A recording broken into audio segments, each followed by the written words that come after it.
Hello students, मेरा नाम अर्पण शुक्ला है और आप देख रहे हैं मेरा चैनल एजुकेशन एप्रिसिएशन। हमने 12th क्लास की बायोलॉजी को शुरू किया था। फर्स्ट लेक्चर जिसमें हमने फर्स्ट यूनिट के first lesson reproduction in organism के बारे में थोड़ा सा पढ़ा था। फर्स्ट लेक्चर में हमने लाइफ स्पैन के बारे में पढ़ा। लाइफ स्पैन किसी भी ऑर्गेनिज्म की बर्थ से लेकर के डेथ के बीच की पीरियड को कहते हैं। फिर हमने डिफरेंट ऑर्गेनिज्म के लाइफ स्पैन्स को देखा। फिर लाइफ स्पैन से रिलेटेड 2 पॉइंट्स को देखा। अगर आपको कोई डाउट्स होता है तो आप कमेंट में लिख दीजिए। और अब हम रिप्रोडक्शन इन ऑर्गेनिज्म के सेकेंड लेक्चर को शुरू करते हैं।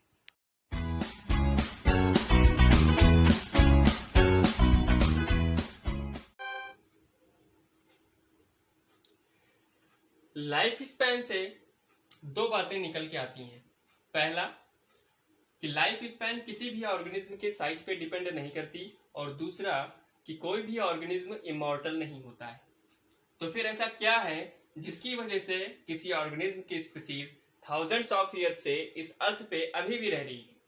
वो प्रोसेस होता है रिप्रोडक्शन, जिसके माध्यम से प्रत्येक जीव अपनी जैसी संतानों को उत्पन्न करते हैं और उनके स्पीसीज की एग्जिस्टेंस हमारे अर्थ पे बनी रहती है।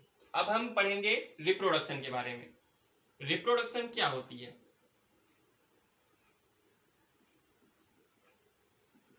रिप्रोडक्शन कहते हैं it is a biological process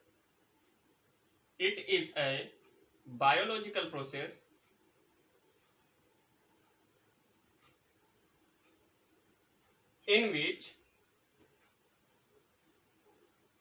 an organism gives rise to new young ones or offspring.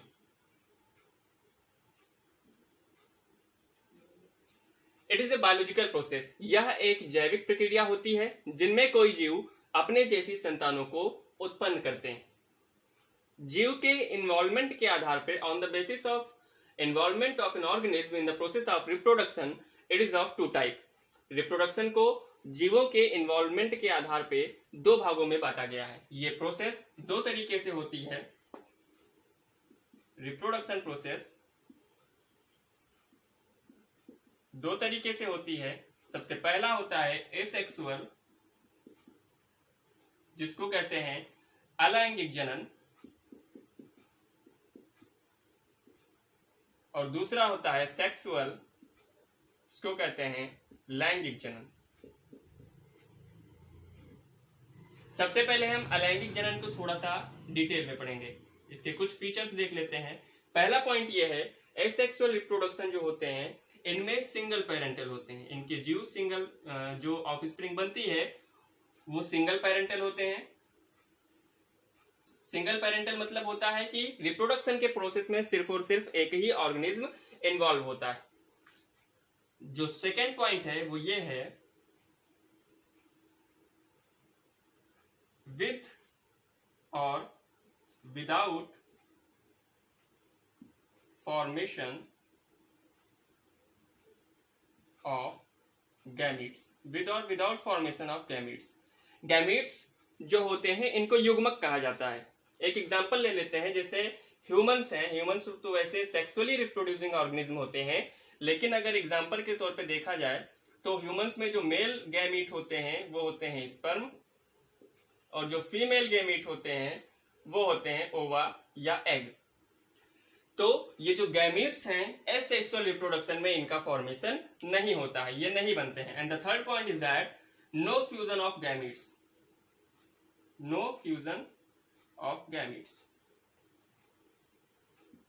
Asexual reproduction में मेल एंड फीमेल गैमीट्स बन भी सकते हैं और नहीं भी बन सकते हैं। विद और विदाउट फॉर्मेशन ऑफ गैमीट्स बन भी सकते हैं और नहीं भी बन सकते हैं। लेकिन अगर गैमीट्स बनते हैं तो इन दोनों का मेल नहीं होता है, जिसके फलस्वरूप जाइगोट या युग्मनज बनते हैं। ये प्रोसेस एसेक्सुअल रिप्रोडक्शन में नहीं होती। And the fourth point is that जो ऑफस्प्रिंग प्रोड्यूस होते हैं वो आपस में भी सिमिलर होते हैं और अपने पेरेंट के बिल्कुल एग्जैक्ट कॉपीज होते हैं। ऐसे ऑफस्प्रिंग के लिए क्लोन टर्म यूज किया जाता है।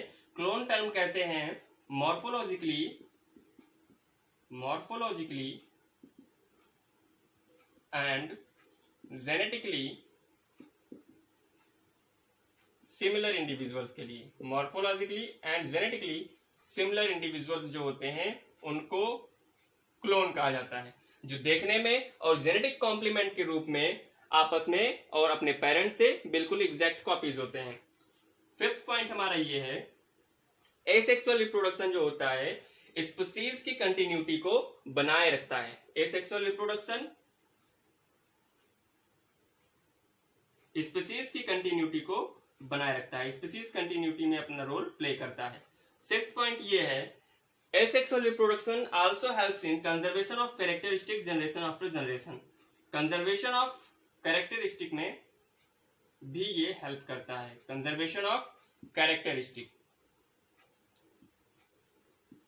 कैरेक्टरिस्टिक्स को भी ये कंजर्व करता है, एक पीढ़ी से दूसरी पीढ़ी में कैरेक्टरिस्टिक्स को लेके जाता है। And the seventh and last point is that it is a simple and fast process. Asexual reproduction simple और फास्ट प्रोसेस होती है। अब हम एसेक्सुअल रिप्रोडक्शन के मेथड्स पढ़ेंगे। एसेक्सुअल रिप्रोडक्शन कितने तरीके से हो सकती है और एसेक्सुअल रिप्रोडक्शन को थोड़ा सा डिटेल में देखेंगे। तो एसेक्सुअल रिप्रोडक्शन सिंगल पेरेंटल होते हैं, without the mail and female gametes. इसमें मेल और फीमेल गैमेट्स बन भी सकते हैं और नहीं भी बन सकते हैं, फॉर्मेशन नहीं होती है, सिंपल और फास्ट प्रोसेस होता है। तो एसेक्सुअल रिप्रोडक्शन जो होते हैं कई तरह से होते हैं। सबसे पहला प्रोसेस होता है by cell division. Cell division सबसे कॉमन मेथड होता है एसेक्सुअल रिप्रोडक्शन में। सेल डिवीजन भी कई तरीके से होते हैं। पहला है हमारा binary fission. Binary fission, binary fission को द्विखंडन भी कहते हैं। बाइनरी फिजन इट मींस द्विखंडन। बाइनरी फिजन के द्वारा जब कोशिका विभाजित होती है तो इसमें एक सेल होती है, वन पेरेंट सेल होती है इसमें, और जो पेरेंट सेल होती है टू इक्वल हाल्वेज में डिवाइड हो जाती है। टू इक्वल हाल्वेज इट मींस इसके जो खंड होते हैं ये दोनों आपस में बिल्कुल बराबर होते हैं और इन दोनों खंडन से नया ऑर्गेनिज्म बन जाता है। इस तरह के डिवीजन को बाइनरी फिजन कहा जाता है। दूसरा हमारा जो मेथड होती है वो होती है बडिंग। बडिंग को मुकुलन बोलते हैं। बडिंग में जैसे बाइनरी फिजन में टू इक्वल हाल्वेज बनते हैं, इसी तरह से बडिंग में टू अनइक्वल हाल्वेज बनते हैं। ऑर्गेनिज्म के स्ट्रक्चर से थोड़ी सी आउटग्रोथ निकलती है और इसी से नया ऑर्गेनिज्म फॉर्म हो जाता है। इस तरह के सेल डिवीजन को बडिंग बोला जाता है। और बडिंग भी दो तरह से देखने को मिलता है, एक एक्सटर्नल और दूसरा इंटरनल। यानी कि जो एक्सटर्नल आउटग्रोथ होती है ये बॉडी के बाहर बनती है और ये बॉडी के अंदर बनती है। जो एक्सटर्नल बनती है इसका एग्जांपल होता है हाइड्रा में। हाइड्रा में जो आउटग्रोथ बनती है ये बॉडी के बाहर बनती है। मान लीजिए ये हाइड्रा है, यहां से एक आउटग्रोथ छोटी सी निकलती है और इससे नया ऑर्गेनिज्म फॉर्म हो जाता है। और जो इंटरनल होती है ये स्पॉन्जेस में देखने को मिलती है। स्पॉन्जेस में देखने को ये मिलती है। स्पॉन्जेस में अंदर एक एसेक्सुअल रिप्रोडक्टिव स्ट्रक्चर बनते हैं जिनको बोला जाता है जेम्यूल्स। फेवरेबल कंडीशन में यही जेम्यूल्स नए स्पॉन्जेस को फॉर्म कर लेते हैं। और जो तीसरा मेथड हमारा होता है वो होता है मल्टीपल फिजन। तीसरा हमारा मल्टीपल फिजन होता है। मल्टीपल फिजन को बहुखंडन भी कहते हैं।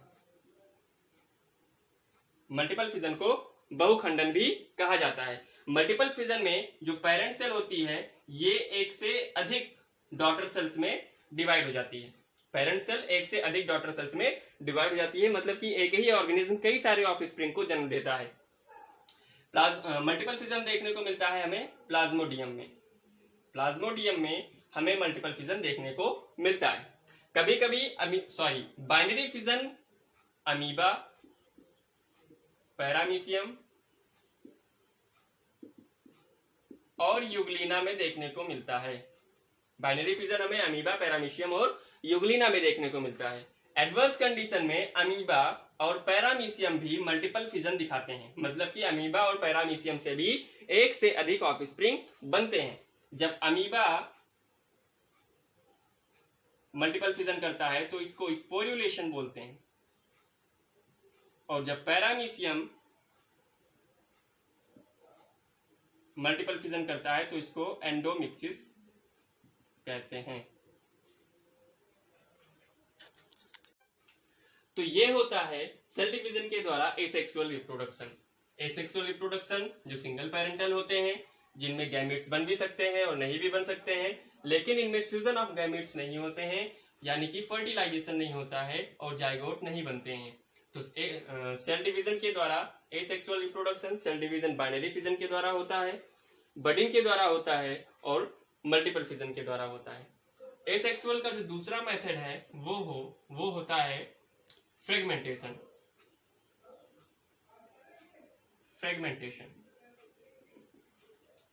फ्रेगमेंटेशन मल्टीसेलुलर ऑर्गेनिज्म के कैरेक्टरिस्टिक होते हैं। जब किसी मल्टीसेलुलर ऑर्गेनिज्म के कोई बॉडी पार्ट अलग हो जाते हैं बॉडी से और डेवलप हो जाते हैं एक न्यू ऑर्गेनिज्म में, तो इसको बोलते हैं फ्रेगमेंटेशन।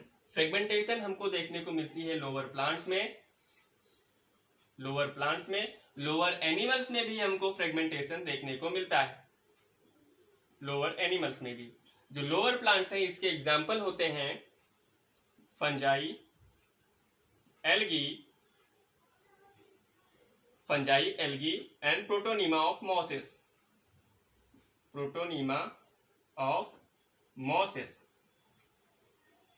लोअर एनिमल्स में देखने को मिलती है प्लेनेरिया में, स्पॉन्जेस में और स्टारफिश में। ये सारे एग्जाम्पल एनसीईआरटी में आपके दिए हुए हैं। ये ऑर्गेनिज्म बाय द फ्रेगमेंटेशन अपने ऑफस्प्रिंग को प्रोड्यूस कर सकते हैं। फ्रेगमेंटेशन जिसमें मल्टीसेलुलर ऑर्गेनिज्म के बॉडी पार्ट से न्यू ऑर्गेनिज्म की फॉर्मेशन हो जाती है। तीसरा पॉइंट हमारा होता है वेजिटेटिव प्रोपेगेशन।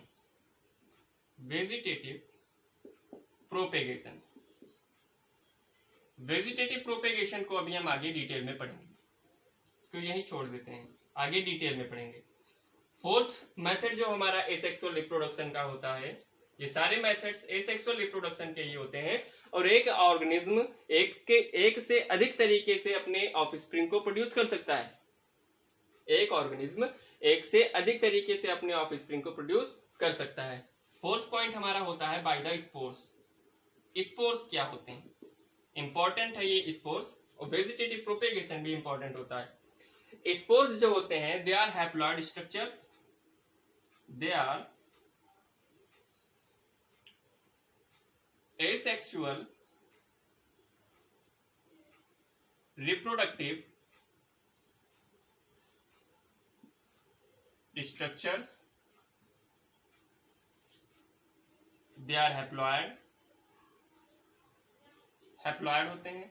हैप्लॉइड का मतलब होता है अगुणित होते हैं। हैप्लॉइड का मतलब होता है अगुणित और द्विगुणित।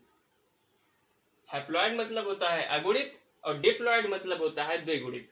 जैसे ह्यूमंस होते हैं, तो ह्यूमंस की जो सेल होती है, हमारे सेल में क्रोमोसोम के 2 सेट्स पाए जाते हैं, इसीलिए हमको डिप्लॉइड कहा जाता है। और जो ये स्पोर्स होते हैं, इनमें क्रोमोसोम्स के एक ही सेट पाए जाते हैं, इसलिए इनको हैप्लॉइड कहा जाता है। ये होते हैं डिप्लॉइड और haploid. So they are asexually reproductive structures and they are haploid, formed in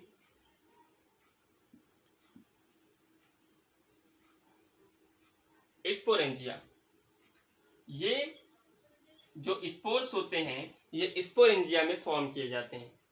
spores कई तरह के होते हैं, जैसे जू स्पोर होता है, एप्लेनो स्पोर होते हैं,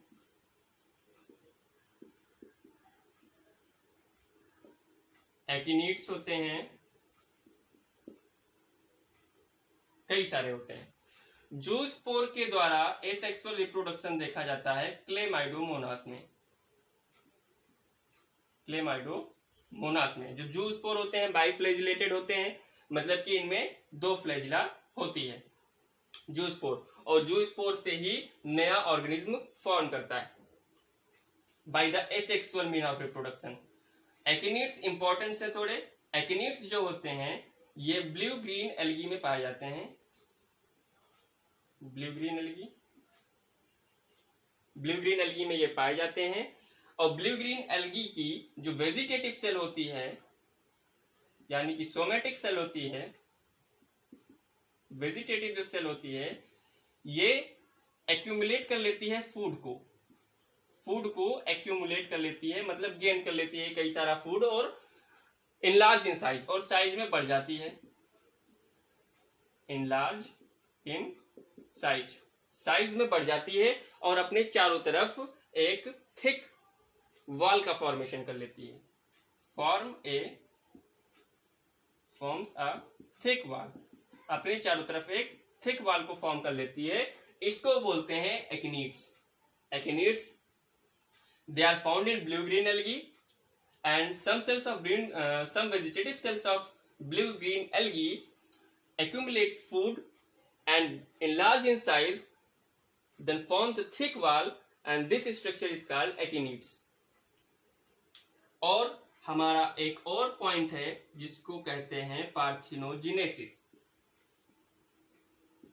it is also a type of asexual reproduction, because इसमें भी सिर्फ और सिर्फ एक ही ऑर्गेनिज्म इन्वॉल्व होता है। काफी इंपॉर्टेंट पॉइंट है।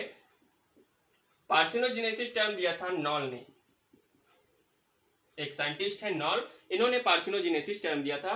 पार्थिनोजेनेसिस कहते हैं डेवलपमेंट ऑफ एन ऑर्गेनिज्म